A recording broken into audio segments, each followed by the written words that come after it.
Hello everyone, সবাই কেমন আছে? আশা করি সবাই ভালো আছো। আমি ভালো আছি। আজকে মা, আমি, বোন বেরিয়ে গেলাম। কোথায় গেলাম, কি করলাম সারাদিন, সেটা দেখতে হলে এই ব্লগটা তোমরা দেখতে থাকো। আর ভালো লাগলে অবশ্যই একটা লাইক কমেন্ট শেয়ার করে দিও।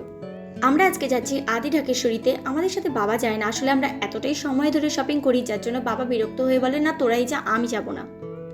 বাড়ি থেকে বেরিয়ে টোটো করে তারপর আমরা ট্রেনে করে গেছিলাম হাওড়া স্টেশন থেকে বাস ধরে আমরা গেছি কলেজ স্ট্রিট মোড়। তারপর ভীষণ গরম লাগছিল যার জন্য একটা পেপসি কিনে খেয়েছিলাম। আর এই যে তোমরা দেখতে পাচ্ছ, এটা কিন্তু হাওড়া ব্রিজ।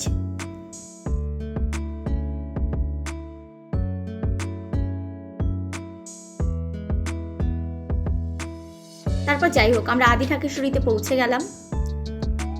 পুজোর সময় এত ভিড় যার জন্য ভিডিও ফটো কিছুই আমরা তুলতে পারিনি।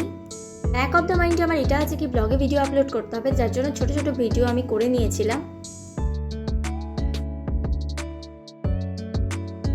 বোনকে বলেছিলাম আমার একটু ভিডিও করে দিতে। সত্যি কথা বলতে একটু আনকমফোর্টেবল ফিল তো করছিলাম আমি সবার সামনে বারবার ফোন বার করতে।